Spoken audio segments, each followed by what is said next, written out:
Praise the Lord, oh my soul. Woo! Praise the Lord. Wow. Hoi zusammen. Sorry, ich bin gerade ein bisschen sprachlos. Ich habe nicht damit gerechnet, dass so viele Leute da hocken.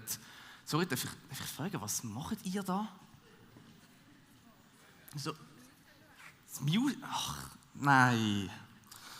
Freunde, Mann. Sind jetzt ernsthaft wegen Musical da? Ja, aber das war gestern. Haben Sie das nicht mitbekommen? Auf Instagram haben Sie das ganz gross beworben da. Samstagabend Weihnachtsmusical. Es ist jetzt mega blöd. Ich bin eigentlich gerade auf dem Weg so in T-Base und ich habe eigentlich keine Zeit. Aber ich meine, also ich kann euch so viel sagen, jetzt, wenn wir schon so da sind. Das Jahr haben sie die Weihnachtsgeschichte erzählt, wie sie wirklich war. Das Jahr war nicht alles so happy-clappy, oder? Ich meine, sonst kennt man es ja. Die Maria im blauen Kleid, die lange Reise auf Bethlehem mit dem Esel und so. Die Hirten, die so gemütlich ums Lagerfeuer hocken und ein bisschen, man kennt es, Wurst und Käse essen. Die 3 Könige, die da den fette, helle Stern entdeckt haben. Und dann am Schluss das Kind, das in der Krippe liegt, so ganz herzig. Aber so herzig war die Weihnachtsgeschichte eben nicht nur mehr gewesen. Das habe ich auch ganz lange nicht gewusst. Darum wäre es, glaube ich, schon noch wichtig, dass ich euch die Geschichte irgendwie erzählen könnte. Ich habe eine Idee. Wir machen es so. Ich brauche jetzt einfach ein paar mutige Freiwillige da, bei euch aus dem Publikum, die mit mir zusammen da das Musical machen.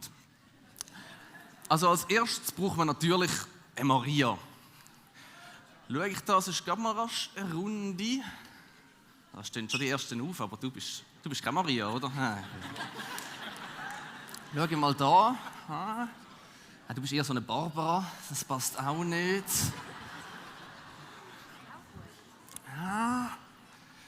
Oh, da habe ich jemanden gesehen. Ja, hey, perfekt. Doch, du hast etwas richtig Mariahaftes an dir. Doch, musst gar nicht Nein sagen. Du kannst gerade mal auf die Bühne stehen. Danke dir. Jetzt, da, wenn wir schon Maria haben, oder, dann brauchen wir natürlich auch noch einen Josef. So einen kräftigen, so einen Handwerker. Mal schauen.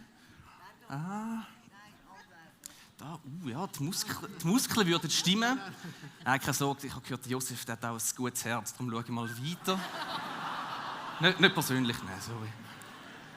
Schauen wir mal da. Ja, perfekt. Ja, du bist ein richtiger Josef. Hat das noch nie jemand gesagt? Ich sehe auch so aus. Da kannst du gerade zu deiner zukünftigen Frau mal auf die Bühne. Sehr gut. Dann brauchen wir noch, was gibt es noch so einen Hirt. Ja, der Bart ist nicht schlecht, aber... du hast da noch den Besser. Was ein Bärtli, perfekt. Kannst du auch gleich aufstehen? Du musst gar nicht so dumm schauen. Oh ja, schmeckt du auch schon wie ein Hirt. Darf ich fragen, wieso hockt ihr da freiwillig neben so einem stinkenden... Muss ich nicht verstehen, oder? Ja, und dann zum Schluss, es können nicht alle so Liebe sein, oder?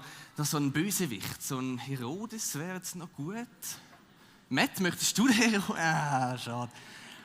Schau ich da mal.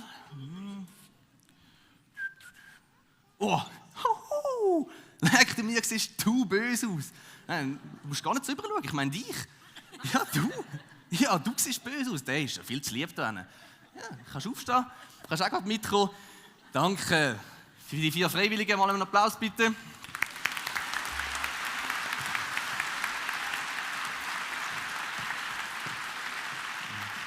Ihr könnt schon so ein bisschen Theater spielen oder so ein bisschen Improvisation. Bringt ihr schon an. Perfekt. Dann könnt ihr gerade hinter der Bühne euch parat machen, ein bisschen einfinden. Ja, gerade da hinten, das ist super. Merci. Also, in Israel hat es ein Dorf gegeben. Das Dorf hat Nazareth geheißen.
Salome, Tamar, kommt sofort an. Helfen mir doch bitte, die Wäsche mit heimzunehmen. Wir müssen auch noch Wasser nehmen und ich kann nicht alles allein tragen. Aber Mami, wir haben doch erst gerade angefangen zu spielen.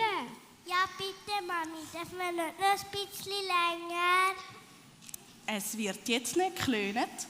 Ihr seid nicht mehr so klein. Es wird Zeit, dass ihr lernt, Verantwortung zu übernehmen. Holen wir mal das Wasser. Ach, ich wünsche mir doch auch noch, dass ich das Leben so geniessen könnte wie die Kinder. Das wünschen wir uns, glaube ich, alle. Aber für das hätte schon in einer reichischen römischen Familie geboren sein, dass du mit 10 noch ohne viel Krampfen durchs Leben kommst. Oh nein, danke. Also den Krampf viel lieber, als dass ich zu denen gehöre. Also Judith, bist doch still. So etwas darfst du doch nicht laut sagen. Jetzt übertreibst du es aber, Maria. Es ist weit und breit kein Römer rum. Da kann ich doch sagen, was ich will. Der Einzige, der alles mitbekommt, ist der Josef. Der schaut uns schon die längste Zeit zu. Ja, Maria, was hat es denn mit dem auf sich? Jetzt musst du doch nicht gerade rot werden. Es ist, glaube ich, jedem in dem Dorf klar, dass der Josef dich sehr interessant findet. Das ist doch gar nicht wahr. Maria, weißt du schon, was deine Eltern davon halten? Schlussendlich haben sie ja dann das letzte Wort. Nein, das weiß ich nicht, aber ich hoffe schon, Ja, dass... das hoffen wir auch. Und so, wie ich deine Eltern kenne, wird das schon irgendwie gut rauskommen. So, jetzt wollte ich doch gehen. Wasser, Wäsche, habe ich alles. Sind jetzt Salome und Tamar schon wieder? Salome, Tamar, kommt sofort an. Ich habe gewonnen. Sie kann mit mir noch gar nicht fertig spielen. In dem Fall spielen wir morgen nochmal. Wenn du dich getraust, gern. Salome, ich weiss also nicht, ob wir morgen können. Wir müssen doch noch auf dem Feld arbeiten. Leute von Nazareth, zahlt heute eure Steuern oder ihr werdet etwas erleben. Und wenn ihr nicht zahlen könnt, ist mir das auch recht. Ihr habt genug da, was ich in unseren Häusern gut machen würde. Und jetzt da, Marsch, alle aufstellen in 2 Reihen, aber subito.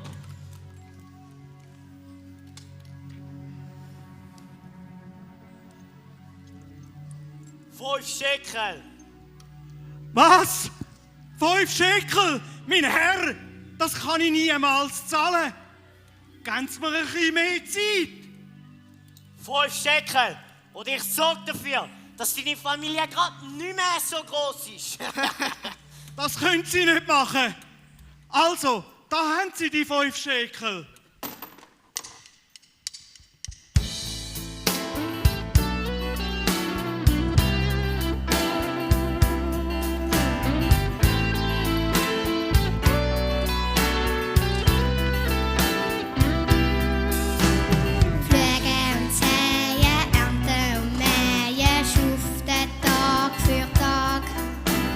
Doch was bringt's am Ende? Nimmt's der Kaiser uns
Schon noch heftig, oder? Also, ich sage euch ehrlich, ich hätte, glaube ich, recht Schiss gehabt vor diesen Soldaten. Die Weihnachtsgeschichte hat es halt eben schon noch recht in sich. Ich meine, ich habe ja auch schon mal so einen Soldat gespielt in einem Weihnachtsmusical, oder? So ein kleiner, herziger Böbeli bin ich, so 7 oder 8. Und das ist ja ganz fies an dieser ganzen Sache. So hat man die auch immer im Kopf, oder? So kleine, herzige Soldaten, oder? Mit ihren Trümmeli und Schwerter, die grösser sind als sie selber. Aber so war es eben nicht. Grosse, kräftige Männer. Und böse sind sie. Und ja, ist schon noch gut, haben wir das heute nicht mehr so bei uns. Da kann mein Grosspapi noch lange sagen, ja, weisst, früher war immer alles besser gewesen.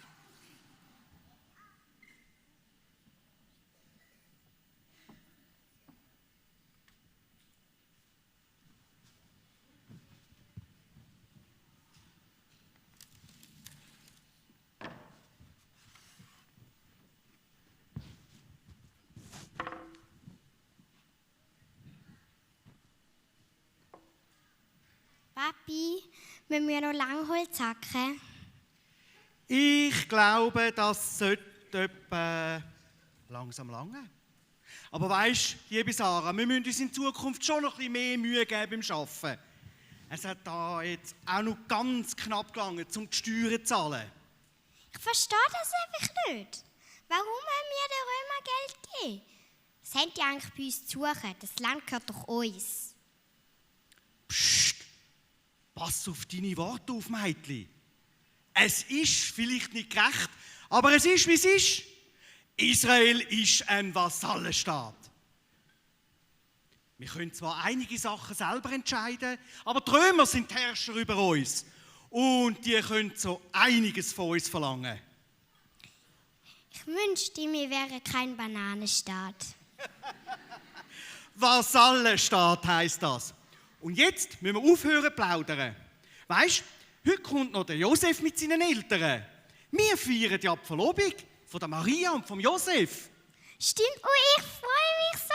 Ich gehe gerade schnell zu der Maria. Ich muss ihr doch noch erzählen, dass ich... Sarah!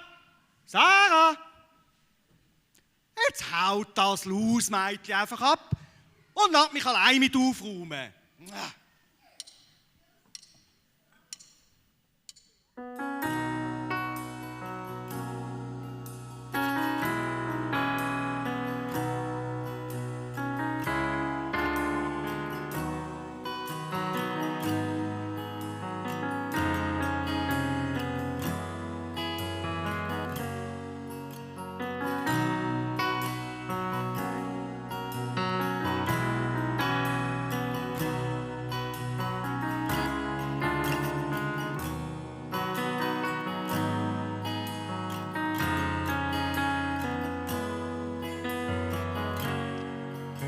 Jetzt ist es also Zeit, für unsere Tochter ist so weit. So schnell grosse junge Frau, wie voller Freude, doch ein bisschen Wehmut habe ich auch. Ein Masel ihre Sicherheit sein, darum können wir jetzt wirklich glücklich sein.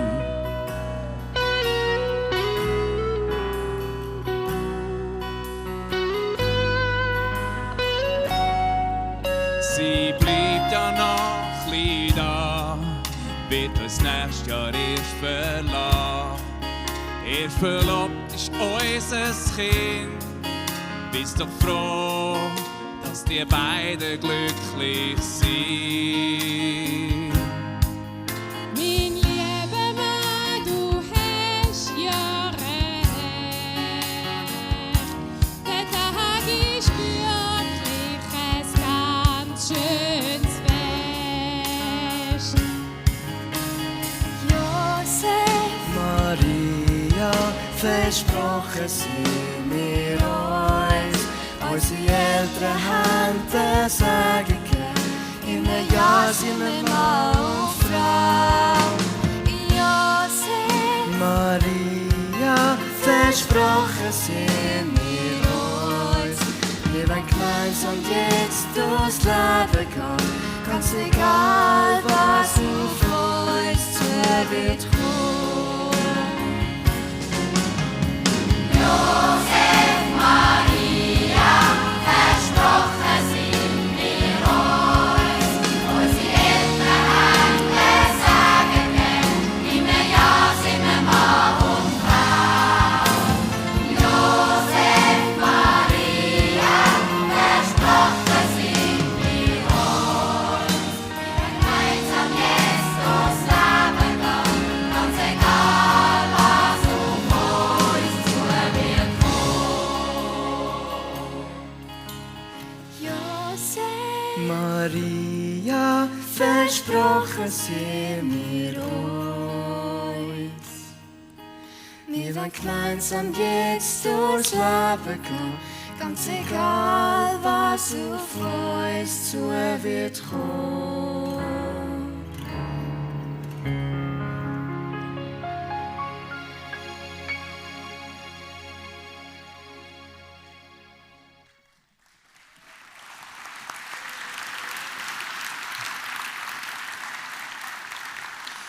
Ach, junge Liebe, ist nicht etwas Schönes? Aber leider ist das Ganze wahrscheinlich nicht so romantisch abgelaufen, wie wir das jetzt alle da gesehen haben. Ob die Maria und der Josef nämlich tatsächlich so ineinander verliebt waren, das wissen wir heute nicht. Früher haben nämlich die Eltern können bestimmen, wer ihre Tochter wird heiraten. Aber ich möchte jetzt nicht der sein, der da bei euch die ganzen romantischen Vorstellungen irgendwie zerstört.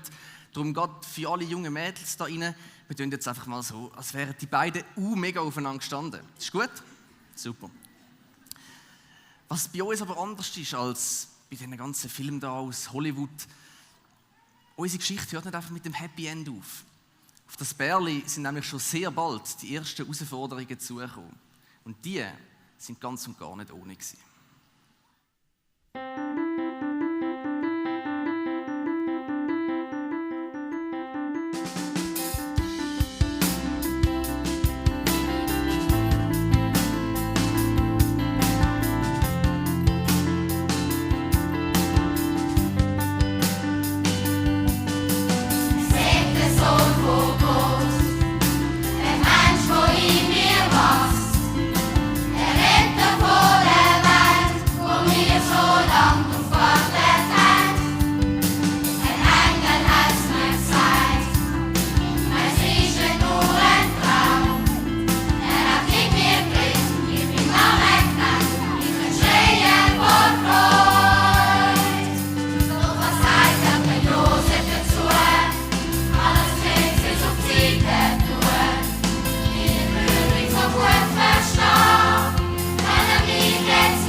Es kommt nicht mehr lang, der Messias kommt bald. Du hast einen Gefangenen zu, alles Liebe und Friede tun. Rede und die Wahrheit sein, schüttel Riesen einfach weg. Und wir fangen das Schwert nur an, aber ich wünsche, wenn ich besser war.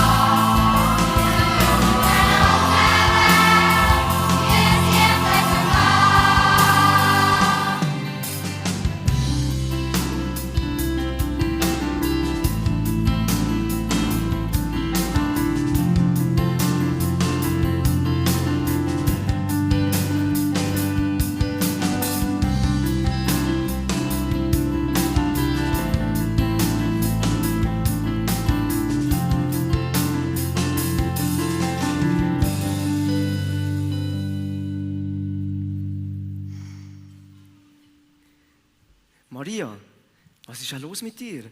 Ich habe dich den ganzen Tag nicht gesehen. Josef, das, was ich dir jetzt erzähle, klingt unglaublich. Völlig surreal, aber bitte lass mir zu und vertrau mir, dass ich die Wahrheit sage. Maria, was machst du für das Theater? Du bist meine Verlobte. Du kannst mir alles erzählen und musst sicher keine Angst haben vor mir. Josef, zu mir ist ein Engel gekommen. Er hat gesagt, dass ich Mutter vom Sohn von Gott werde. Ich soll dem Kind den Namen Jesus geben. Puh, das ist aber gerade ein bisschen dicke Post. Du hast einen Engel gesehen. Und also mit einem Kind müssen wir ja auch noch ein Jahr warten. Josef, du verstehst es nicht ganz richtig. Ich bin schwanger. Und zwar schon jetzt. Was? Du bist schwanger? Aber wir haben doch noch gar nie... Also, ist es einer von diesen Soldaten gewesen? Nein, Josef, es ist ein Kind von Gott. Maria, du spinnst. Wenn das die anderen würden erfahren, sie würden dich für immer ausstoßen oder sogar steinigen. Maria, wie kann ich mich nur so dir täuschen? Josef. Wieso tust du mir das an?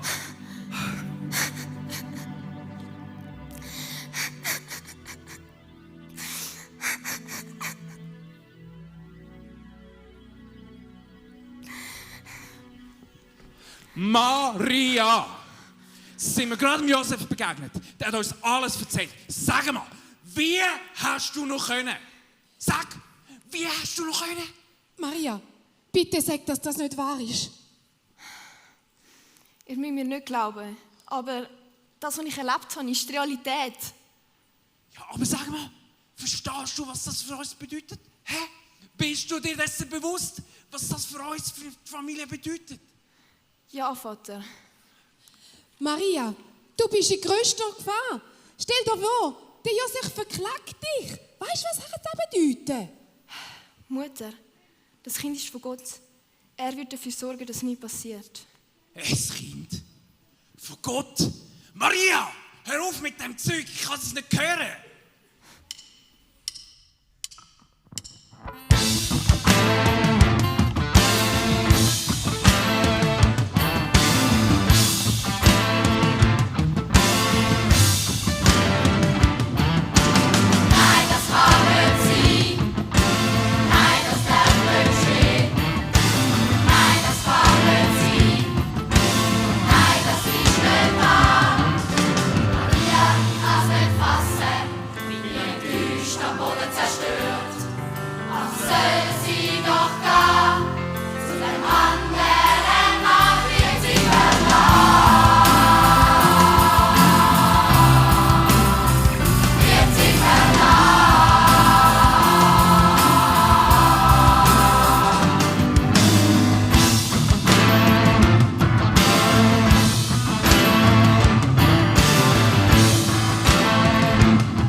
Nicht glauben, es ist ein riesen Skandal.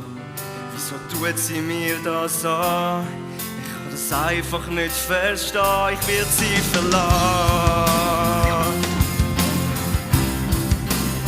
Ich will sie verlassen.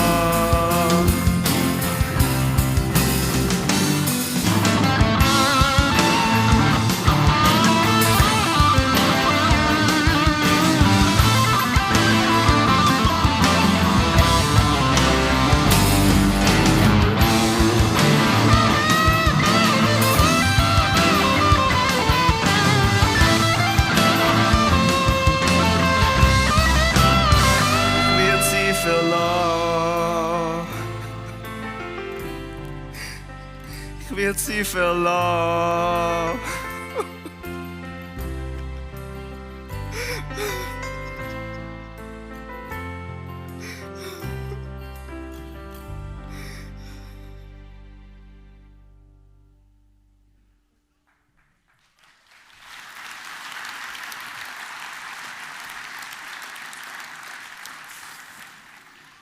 So, jetzt langsam muss ich aber wirklich los. Es hat mich sehr gefreut mit euch. Super Publikum gewesen. Ich wünsche euch wirklich noch einen wunderschönen Sonntag. Ja, jetzt bin ich eh schon zu spät. Ja, komm, dann kann ich ja gerade noch ein bisschen weiter erzählen, oder? Schon nicht schlechte Geschichte, oder? Besser als jeder Hollywood-Streifen. Gott ist halt einfach schon der beste Regisseur. Da, weg mit Nolan, Tarantino, Spielberg da. Die können alle einpacken. Ich meine, Gott wäre ja nicht Gott, wenn er die Maria in dieser Situation im Stich lassen würde. Er hat nämlich ganz sneaky ganz heimlich am Josef im Traum einen Engel geschickt. Und der Engel hat dem Josef erklärt, dass die Maria tatsächlich durch die Kraft vom Heiligen Geist schwanger worden ist. Und dass er weiterhin zu ihr heben soll. Aber die Gefahr war deswegen bei weitem noch nicht herum. Weil weit entfernt von Nazareth in Jerusalem hat ein Mann namens Herodes regiert. Ein unglaublich brutaler, grausamer König, der extrem machthungrig war.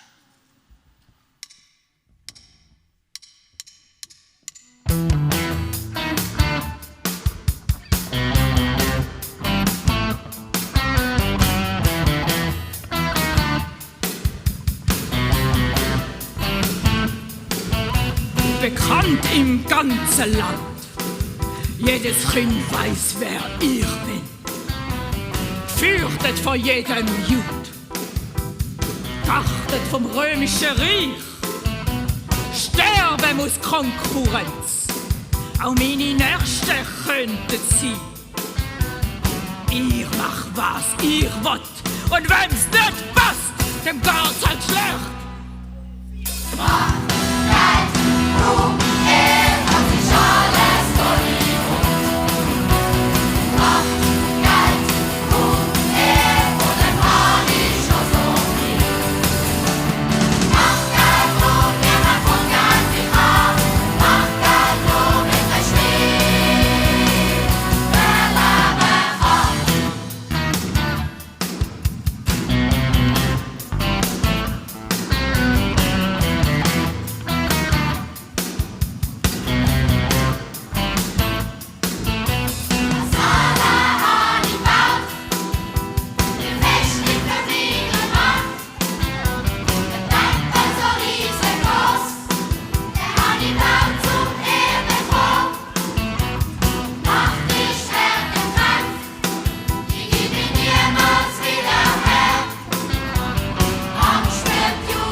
Ich habe einen Auftrag für euch.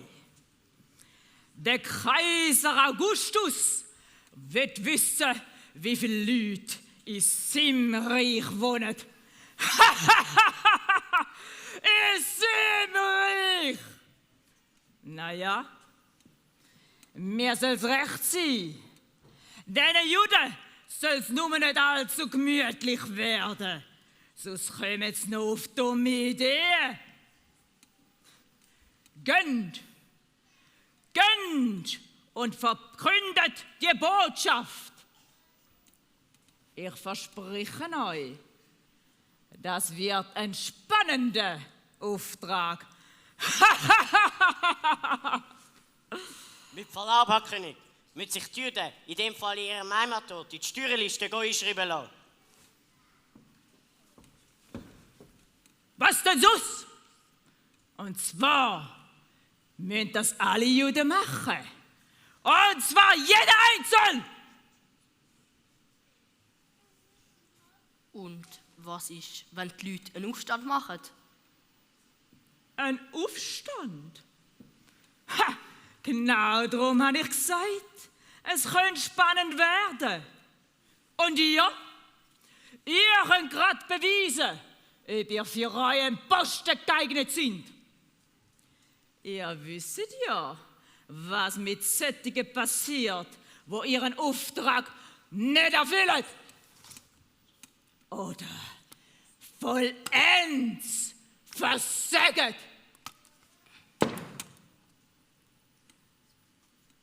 Und jetzt?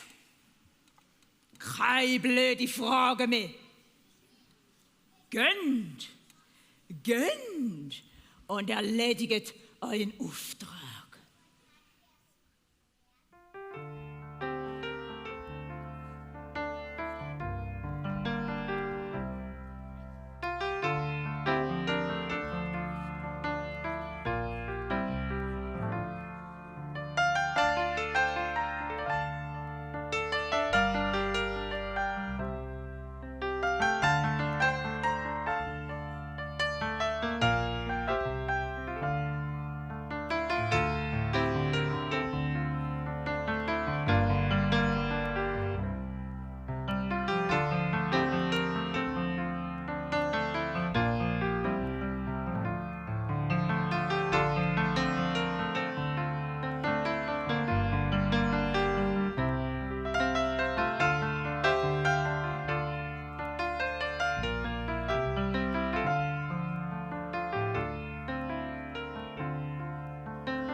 Maria, gehen wir heim? Jaira, bist du krank? Es kann doch nicht sein, dass du nach so einem kurzen Weg schon müde bist. Ich bin auch nicht müde. Was ist denn los? Wir müssen doch noch beim alten Levis Wasser vorbeibringen. Den gehst du doch immer so gerne an. Ja, schon, aber hast du all die Leute gesehen? Alle schauen uns an. Maria, ich habe so Angst. Man sollte einmal plötzlich auf dich los. Jaira, wenn du mit unserem Vater unterwegs bist und römische Soldaten siehst, hast du dann Angst? Schon ein bisschen. Nur ein bisschen? Ja, weisst, wenn ich mich hinter einem Papi verstecke, dann ist alles gut. Der ist nämlich mega stark. Und wer ist der Vater vom Kind, das in meinem Bauch am Wachsen ist? Gott. Genau. Und Gott ist noch um einiges stärker als unser Vater. Meinst du nicht, dass er dafür sorgen wird, dass dem Kind nichts passiert? Und das Kind hat ja noch einen zweiten Papi. Hinter dem Josef kann sich das Kind sicher auch verstecken. Oder, Maria? Auf jeden Fall. Aber jetzt müssen wir los. Wir müssen noch zum Levi. Und ich will die Heime sein, bevor es dunkel wird.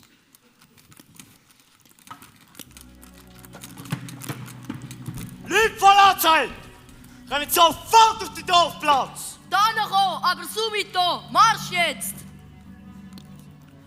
Leute von Nazareth, wir kommen im Auftrag vom Kaiser Augustus. Er will wissen, wie viele Leute in seinem Reich leben. Darum muss jeder von euch in seinen Heimatsort reisen und sich dort in die Steuerliste einschreiben. Ja, also Heimatsort? Ja, aber das ist für die einen von uns eine mega lange und gefährliche Reise. Ihr macht, was der Kaiser sagt. Und ihr werdet schwer bereuen.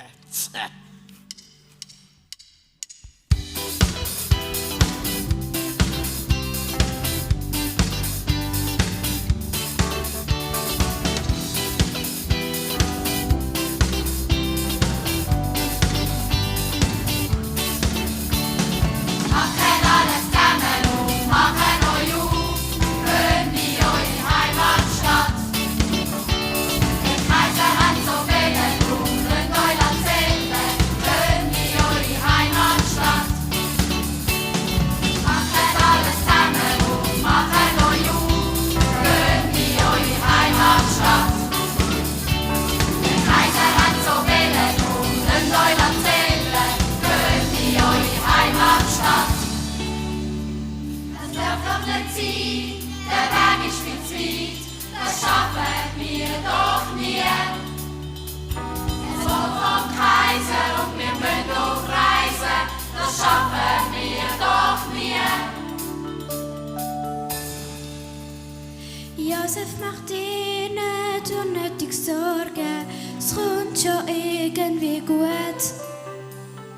Gott hat einen Plan und er wird uns zeigen, wie es soll weitergehen.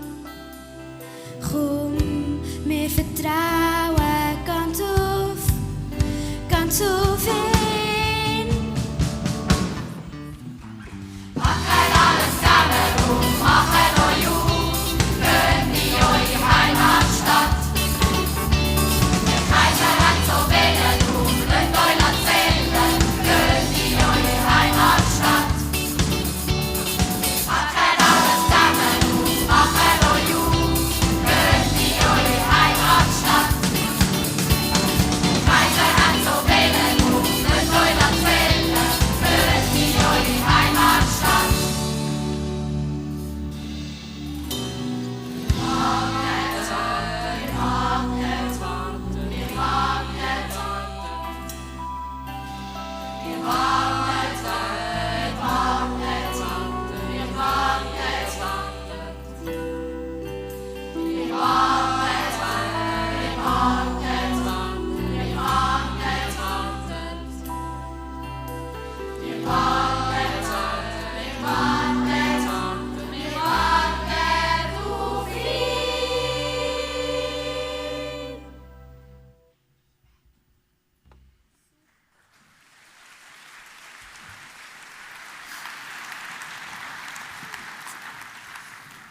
Die Maria und der Josef haben tatsächlich auf Bethlehem müssen gehen.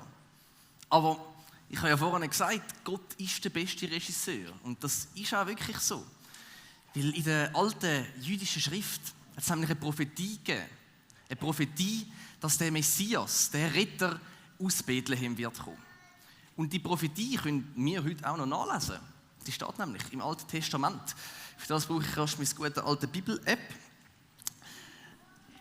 Da, im Micha 5,1 steht nämlich: Durch dir, Bethlehem, lässt der Herr sagen, so klein du auch bist unter den Städten Juda, aus dir wird der künftige Herrscher über mein Volk Israel kommen. Schon noch krass, oder? Aber jetzt muss ich euch etwas erzählen. Damals hat es noch kein ÖV oder da die E-Scooter gegeben. Das heisst, die haben tatsächlich den ganzen Weg müssen laufen. Alter, ihr wisst ja nicht, wie das mich anschiessen würde, wenn ich das machen müsste. Oh, wirklich. Oh, es ist unglaublich. Es ist ja wie wenn du von Vinti auf Bellinzona gehst. Ich finde das Tessin schon auch cool, aber wenn du zuerst noch den ganzen Weg runterschalten musst, dann ist es ja eher nicht mehr so lässig. Und hey, glaubt mir, der Josef wäre ganz sicher nie auf die Idee gekommen, einfach als gemütlichen Sonntagsausflug mal ein Ründchen auf Bethlehem zu gehen. Und er hat auch ganz sicher nicht den Geburtsort von seinem Kind dort ausgewählt, einfach weil er gehört hat, dass Heu dort besser sei. Aber wegen dieser Volkszählung haben sie halt eben müssen die lange Reise auf sich nehmen. Ich erspare jetzt da den langen Weg mit dem Esselgeschmäus und so. Die Szene hat sich gestern wirklich recht gezogen. Wir gehen jetzt heute gerade weiter an den Punkt, kurz bevor Jesus auf die Welt gekommen ist. Wisst ihr noch, wer das als erstes erfahren hat?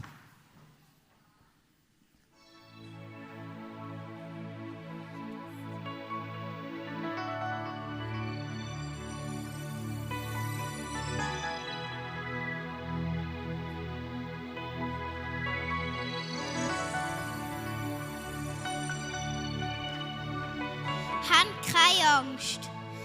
Wir bringen eine frohe Botschaft. In einem kleinen Stall in Bethlehem ist der Heiland geboren, der Messias, der Herr. Ihr werdet das Kind finden. In Windeln gewickelt liegt es im Stroh.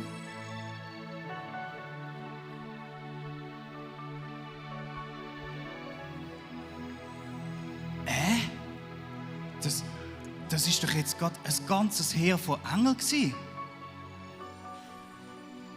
Verrückt. Hey, aber wenn wir das alle gesehen haben, dann ist doch das keine Einbildung. Engel! Wir haben Engel gesehen! Und sie sind tatsächlich zu uns gekommen. Messias! Erst jetzt kommt es in meinem Kopf an. Wenn wir nicht spinnen und wir wirklich die Engel gesehen haben, dann ist tatsächlich der Messias auf die Welt gekommen. Auf den, wo wir so lange gewartet haben. Der Messias ist da! Aber was machen wir denn noch da? Los, auf zu dem Stall! Wobei, halt, stopp. Was stellt ihr euch auch vor? Habt ihr vergessen, wer wir sind? Schaut uns doch mal an. Hirten sind wir, stinken tun wir und verrissene Kleider haben wir auch. Und wir sollen zum Messias gehen? Das könnt ihr gerade vergessen. Ja, wir sind Hirten und ja, in unserer Gesellschaft sind wir nicht viel wert. Aber die Engel sind zu uns gekommen, zu uns Hirten. Die haben sicher keinen Fehler gemacht. Die haben ganz genau gewusst, wer wir sind. Und drum los! Ich will jetzt keine Sekunde lang mehr warten. Ich auch nicht. Ich will einfach sehen, ob das alles stimmt, was uns der Engel erzählt hat.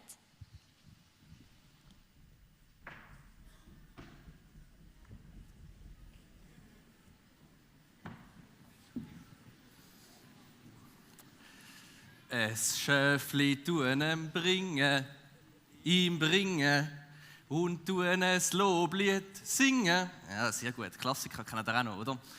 Ich finde es ja auch ein herziges Kinderlied, aber ich wäre mir ehrlich gesagt nicht so sicher, ob sich die Hirten in diesem unfassbaren Moment noch gross Gedanken gemacht haben, was sie dem Jesus jetzt echt mitbringen sollen. Ich glaube, ihnen ist ganz anders durch den Kopf gegangen.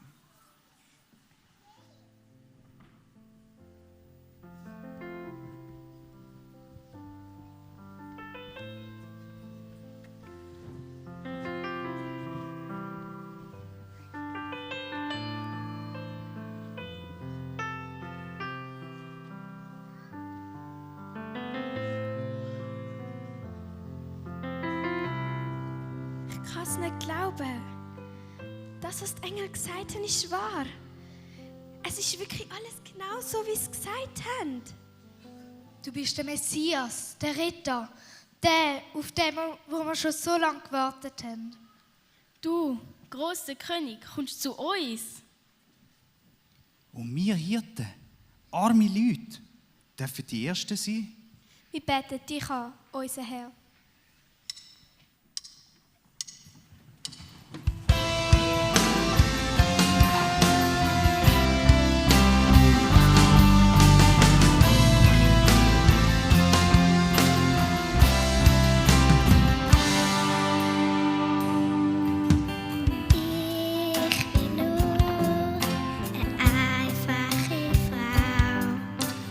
Unbedeutend gering, die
Ach, ist das nicht wunderbar? Ich könnte da stundenlang einfach so zuschauen.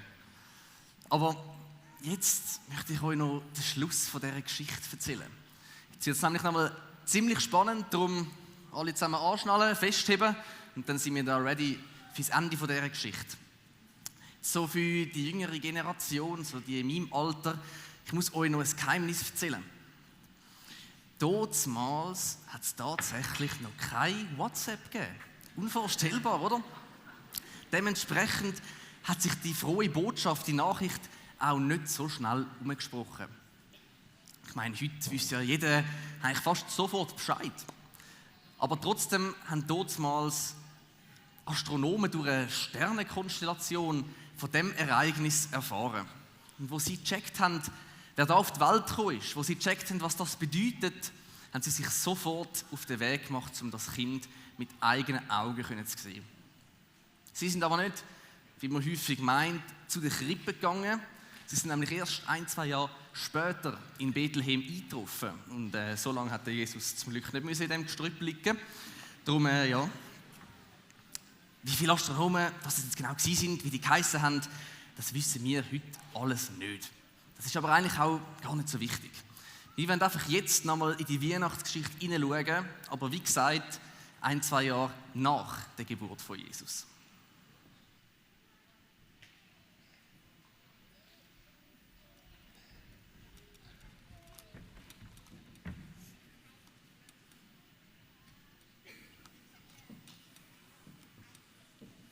Nein! Das darf nicht wahr sein! Nicht in meinem Reich! Mein Herr, können wir Ihnen etwas helfen? Sehe ich etwa so aus, als könnte ich Hilfe brauchen? Nein, natürlich nicht, mein Herr. Wir wissen, dass Sie alles im Griff haben. Aber dürften wir wissen, was Sie belastet? Ich meine beschäftigt.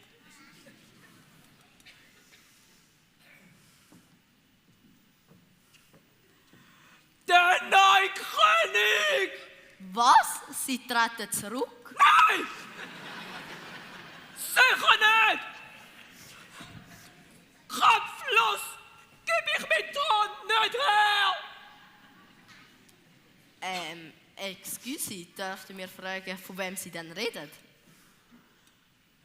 Ihr wisst doch, vor einer Weile sind doch so schön gekleidete Männer dorthin gekommen. Mit prächtigen, muskulösen Kamelen. Die sind beladen mit ganz vielen Geschenken, die nicht für mich sind. Das sind Propheten. Sie haben mir von einer Prophetie erzählt, dass ein neuer König auf die Welt gekommen ist. Und sie sind dem Kind noch alle Ehre bringen. Und wenn ich fragen darf, mein Herr, was ist denn im Moment das Problem? Sie haben doch keine Angst vor einem Kind. Pass auf, was sagst du? Aber nein. Ein Kind ist gerade gar kein Problem. Auch wenn die Männer nicht zurückgekommen sind, wie sie es mir versprochen haben, um mir zu erzählen, wo ich das Kind finde, können sie mich nicht aufhalten. Wenn ich nämlich nicht weiss, welches Kind, dann müssen halt alle daran glauben.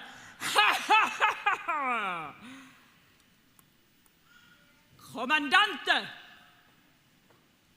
auf nach Bethlehem. Bringet jedes Kind, jeder Bub zwischen 0 und 2 Jahren. Es darf keine überleben.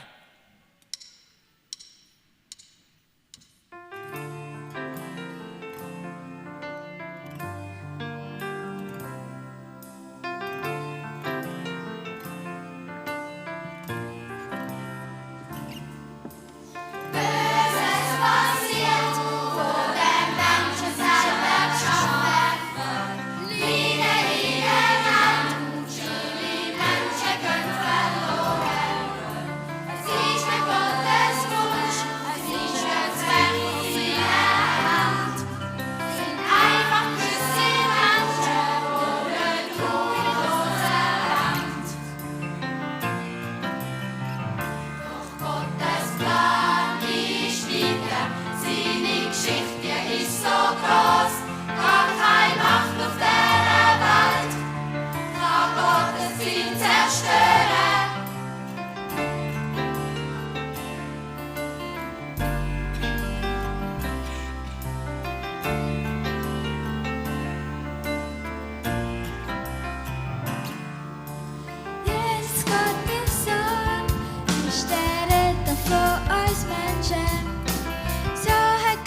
Da habe ich vorne zum Glück gerade im richtigen Moment die Pausentaste verwünscht. Da haben wir gerade nochmal Glück gehabt.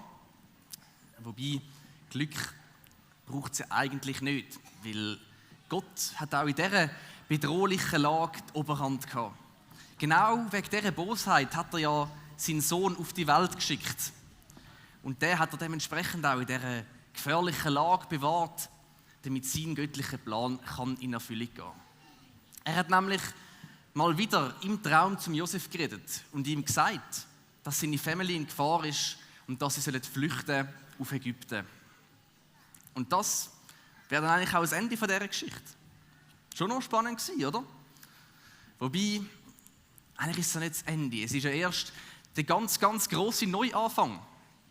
Kommt, wir schauen nochmal in die Krippe hinein.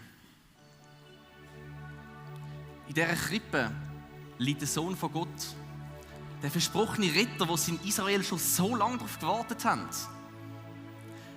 Aber der Jesus ist nicht einfach gekommen, um die Juden von den Römern zu befreien. Nein, er ist für alle Menschen gekommen. Und genau das haben die Hirten verstanden. Und sie waren es, die die frohe Botschaft in die ganze Welt herausgetragen haben, sodass auch wir heute noch davon hören dürfen.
Gott hat die Welt so fest geliebt, dass er seinen einzigen Sohn auf die Welt geschickt hat, damit alle, die an ihn glauben, nicht verloren gehen, sondern das ewige Leben haben können.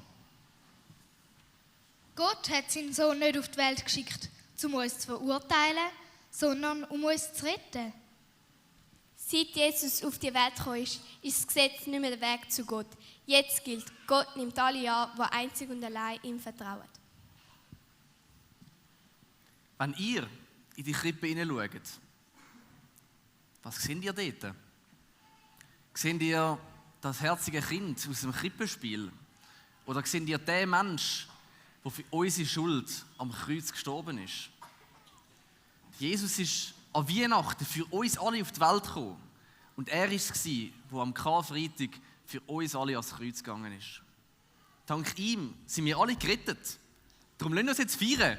Der Heiland ist da.